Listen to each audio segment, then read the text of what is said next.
Intercontinental Hotel, killing the last gunman from a group of 3 attackers who stormed the hotel.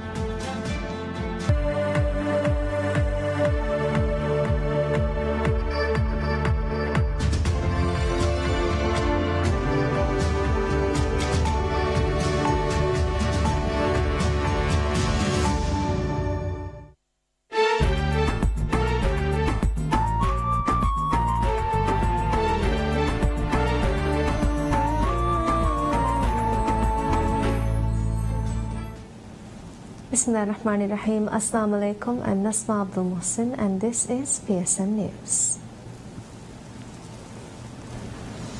President Abdullah Yamin Abdul Qayyum conveys gratitude and appreciation for the continuous support and services provided to the Maldives during the tenure of Ambassador of Pakistan to the Maldives, Vice Admiral retired Syed Khabar Ali Shah.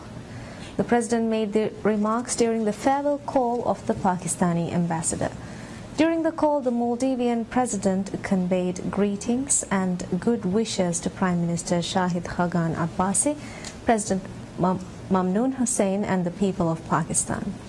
Noting that the Maldives and Pakistan have enjoyed historic and close bilateral ties based on mutual respect, understanding and shared values, the President expressed hope and confidence that the Maldives and Pakistan will continue working together on regional and international issues of mutual concern to further strengthen the existing ties between the two countries. The ambassador emphasized that it was an immense pleasure to have served as the ambassador of Pakistan to the Maldives. He noted that Pakistan and the Maldives have always had excellent relations and that the two countries have become even closer in all spheres of life in recent years. The ambassador further noted that the Maldives stands as an example to other Islamic nations and highlighted that the Maldives has attained all the indicators of a successful middle-income country. Vice Admiral retired Syed Khabar Ali Shah was appointed as the ambassador of Pakistan to the Maldives in 2015. First Lady Fatma Ibrahim concludes her visit to the islands of Hadalu Atoll as part of her nationwide social campaign. During her trip, she visited the islands of Kurdufushi, Nolivaram and Nolivaram Faru.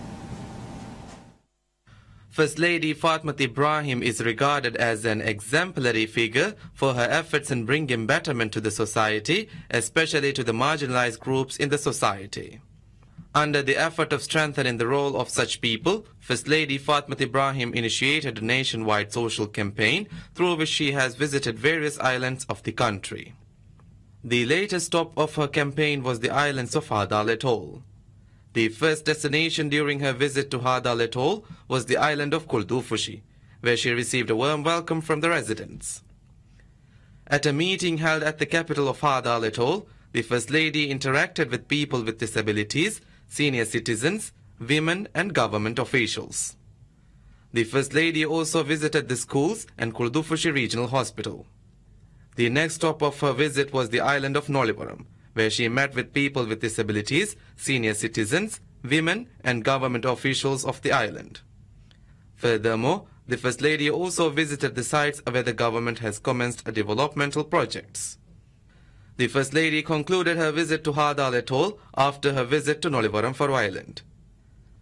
While First Lady Fatma Ibrahim received warm welcomes from each island she had visited in Hadal Atoll, a special rally was organized by ruling Progressive Party of Maldives PPM in Kurdufushi Island. The Minister of Foreign Affairs Dr. Muhammad Asim arrives in Jeddah, Saudi Arabia to attend the extraordinary meeting of the Council of Foreign Ministers of the Organization of the Islamic Cooperation (OIC).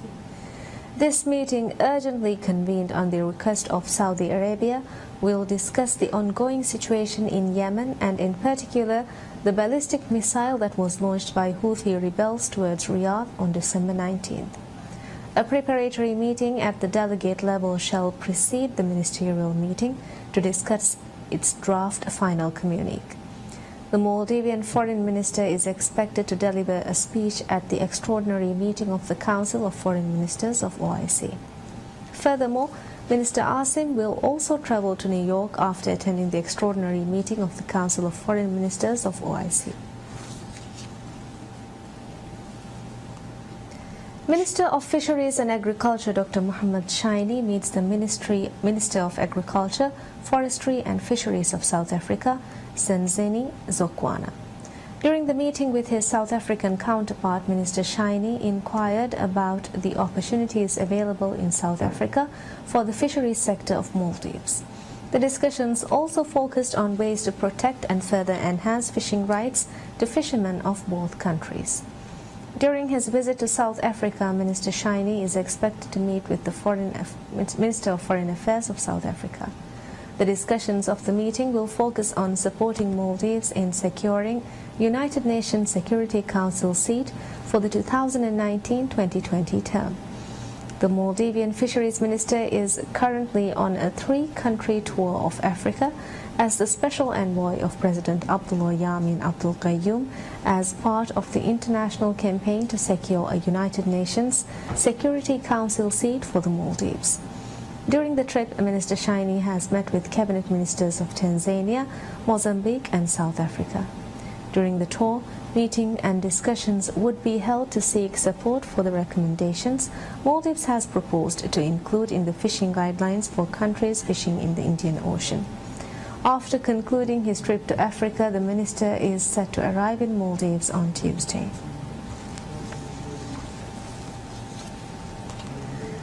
Ministry of Islamic Affairs reveals that donations over $909,000 were made for patients with medical conditions seeking financial assistance. In this regard, a Zakat fund donated for patients with kidney diseases, heart diseases and lung diseases in 2017. Islamic Ministry stated that arrangements for financial assistance will be provided in accordance to the procedures upon request. Under the Zakat Fund, the Ministry has made various donations for patients to undergo bone marrow transplant procedures and has provided scholarships for students pursuing higher studies.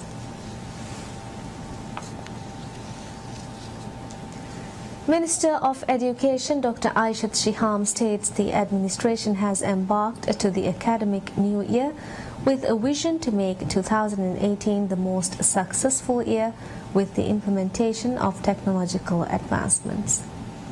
Speaking after inaugurating the virtual teaching service in 9 schools of Maldives, Education Minister Aishat Shiham said the newly launched service is expected to revolutionize the education sector.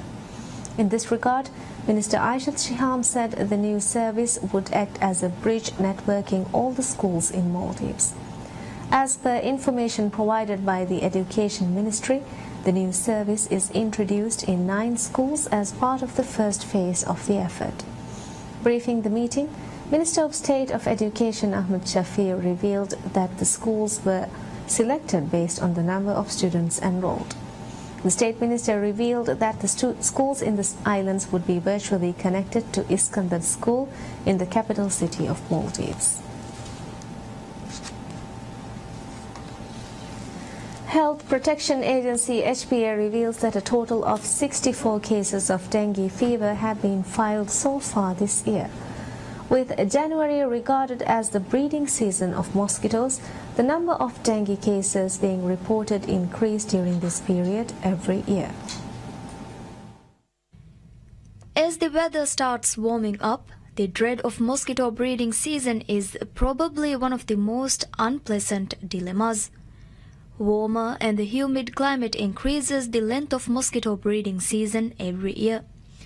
Mosquito being a vector for viruses and bacteria, mosquito-borne diseases tend to surge during the first few months of every year. Health Protection Agency HPA has revealed that a total of 64 cases of dengue fever have been filed so far this year, which is an incline compared to last year. The agency has been exerting extensive efforts in tackling the surging number of dengue fever cases. In this regard, HPA has carried out a special campaign to raise public awareness on how to tackle the threats imposed by mosquitoes. HPA revealed that the number of dengue fever cases hiked in specific areas of the country this year. According to the agency, most of the cases were reported from the Greater Mala region and the northern parts of the country. Around 2.5 billion people, or 40% of the world's population, live in areas where there is a risk of dengue transmission.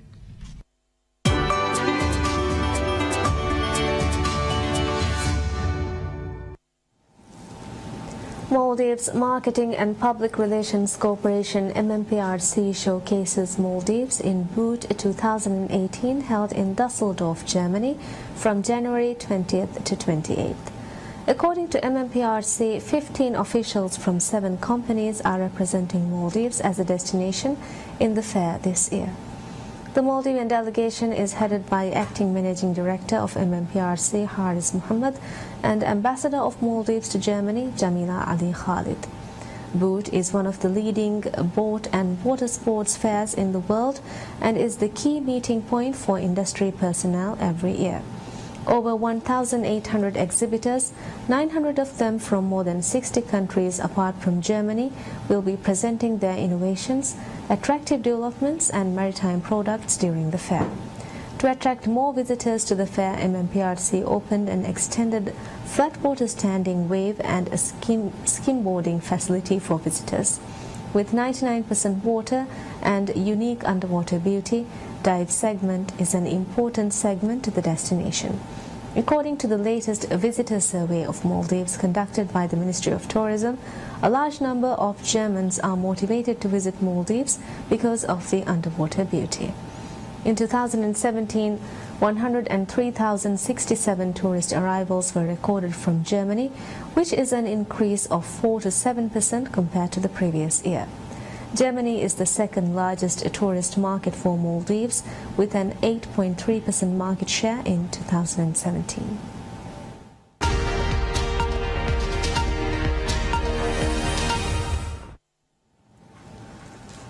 Afghan special forces and an overnight siege at Kabul's Intercontinental Hotel, killing the last gunman from a group of 3 attackers who stormed the hotel, taking hostages and battling security forces for hours. 2 gunmen were killed on Saturday night. It was initially reported that 4 gunmen had attacked the hotel. Interior Ministry spokesman Najib Danish said at least 5 people had been killed and 6 wounded, a lower casualty total than earlier feared, while 153 people, including 41 foreigners, had been evacuated. As the day broke, thick clouds of black smoke could be seen pouring from the building. Several armored U.S. military vehicles with heavy machine guns could be seen close to the hotel along with Afghan police units. The raid came just days after a U.S. embassy warning of possible attacks on hotels in Kabul. There was no immediate claim of responsibility.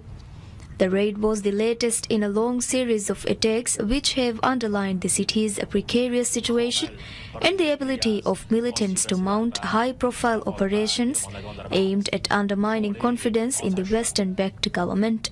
Hotel manager Ahmad Haris Nayab, who escaped unhurt, said the attackers had got into the main part of the hotel through a kitchen before going through the hotel.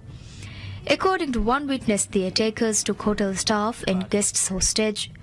The Intercontinental Hotel, an imposing 1960s structure set on a hilltop and heavily protected like most public buildings in Kabul, was previously attacked by Taliban fighters in 2011.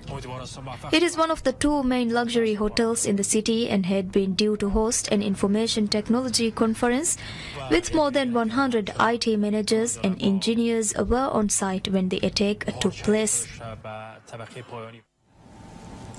United Nations Special Rapporteur on Myanmar Yang Hee visits a refugee camp in Bangladesh as Rohingya refugee leaders drew up demands ahead of the upcoming repatriation. They took lots of pictures. Rohingya leaders at the Nayapara refugee camp in Cox's Bazar district have drawn up a list of demands that they want Myanmar to meet before authorities start sending back hundreds of thousands in a repatriation process expected to begin next week and last for 2 years. The petition is the latest indication of the challenges ahead of Bangladesh and Myanmar as they try to engineer the return of refugees who fear continued military operations in Rakhine State and are dismayed about the prospect of a prolonged stay in temporary camps in Myanmar when they go back. The petition, handwritten in Burmese and which is still to be finalized, demands the Myanmar government publicly announce it would give Rohingya long-denied citizenship and inclusion on a list of the country's recognized ethnic groups. It asks that land once occupied by the refugees be returned to them and their homes, mosques and schools be rebuilt. I am going to express our Rohingya refugees sorrowful conditions and our Rohingya refugees demands. We want Arkani Rohingya nationality cards from government of Myanmar before we go back to our homeland, Arkan, state of Myanmar. We want legal justice from UN against the case of ethnic cleansing and genocide of 1942, 2012, and 2016 and 2017 till today. UN Security Council force to be established in Arkan state to release the innocent Rohingya from the jails of Myanmar.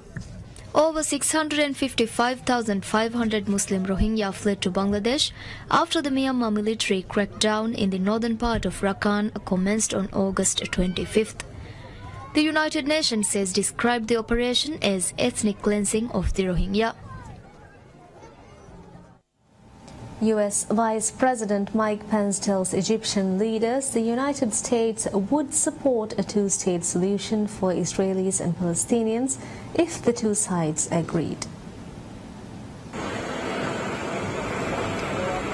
The Vice President kicked off a trip to the Middle East with a visit to Egypt, where he also pledged a firm U.S. backing in the nation's fight against militants.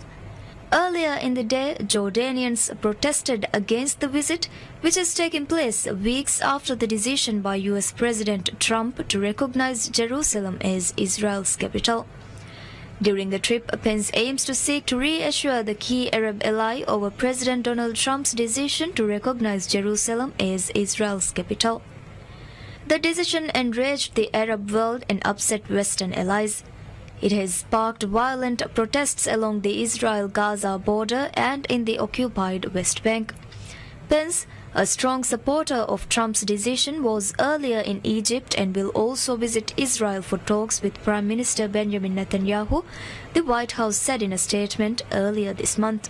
But I assured him that even as President Trump made that decision, a decision that I will reaffirm in Jordan and reaffirm in Israel before the end of this trip, that we'll also reaffirm what President Trump also said, that we're absolutely committed to preserving the status quo with regard to holy sites in Jerusalem, that we have come to no final resolution about boundaries or other issues that are to be negotiated between the parties. And if the parties agree, I reminded President El-Sisi that President Trump said that if the parties agree, we will support a two-state solution. Pence is on a three-country tour that also includes stops in Jordan and Israel. This is the highest-level visit from a U.S. official to the region since December, when Trump recognized Jerusalem as Israel's capital.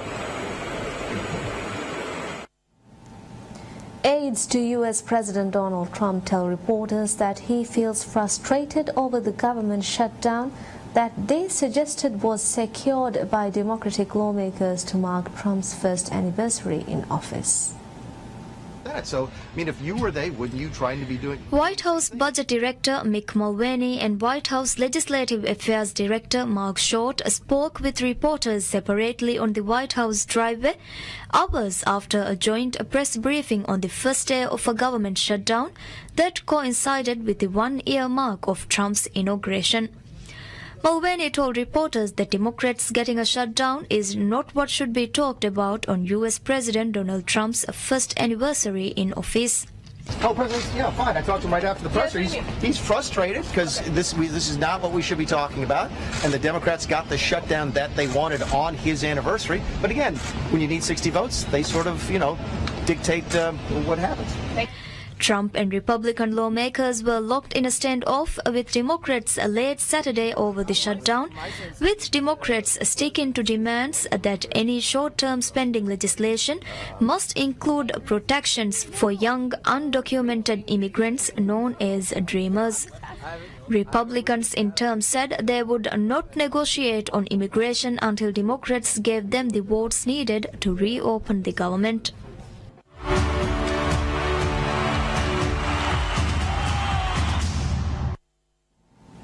Barcelona have their confidence dented by Espanyol, ending their 29-game unbeaten run in all competitions with a surprise win in the Kings Cup, and the runaway Liga leaders will be put to the test again against Real Betis. Only Barcelona and high-flying Valencia have scored more goals than Real Betis, who have garnered a reputation as one of the most exciting teams in the league this season under attacking ideologue Quique Setién. Barca have been accused of playing uninspiring football on occasion this season, but last week turned on the style to come from 2 goals down to beat Real Sociedad 4-2, ending an 11-year hoodoo away to the Basque club and preserving their 9-point lead at the top of the standings. Barcelona coach Ernesto Valverde insisted that the priority is La Liga, as it is a championship that reflects on the whole year.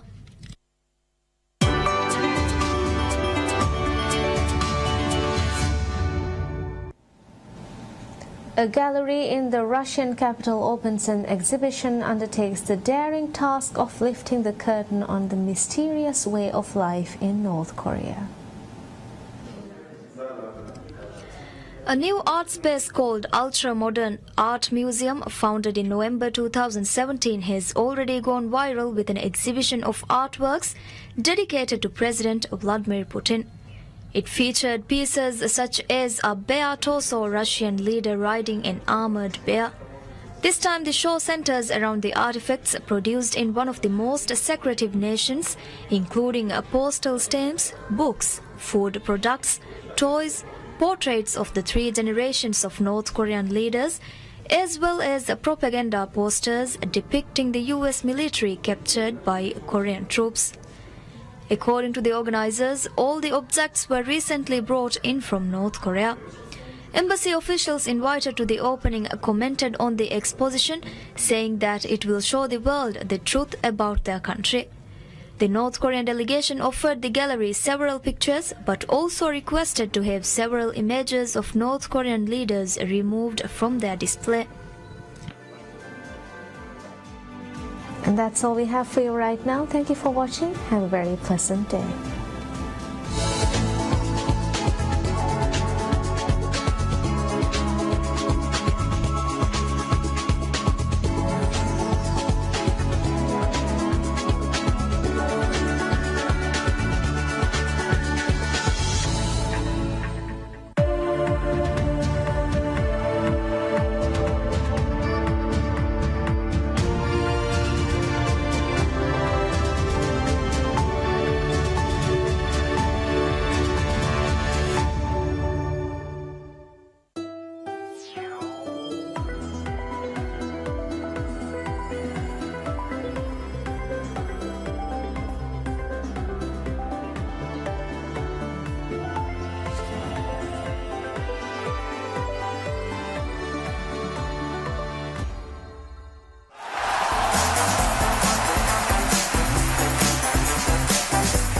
पुरेविया हम मी trophy राज्य का first कंडोगा मी जनवरी में होगा 26 मन 2 इरो sero जही गेंदान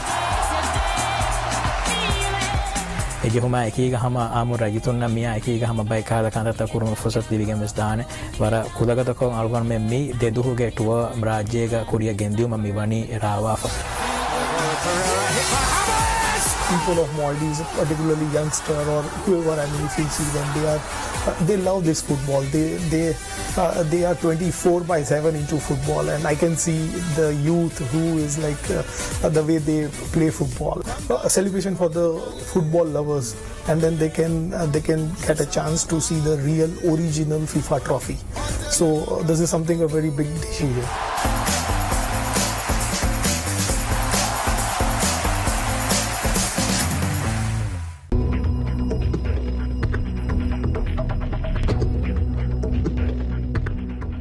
alunge bappaya mammaya ebbanefa bebeya dattaya didattanna detere onna gaakkamaki abaduge abada demigen daane gaakkame alun mengi detere gawa loibbaka duha kus padlen nanna alun men tarbiyat ko devwa tibi komme kame bes amille dirasa ko komme masale bes amille dirasa ko kan oy goy bala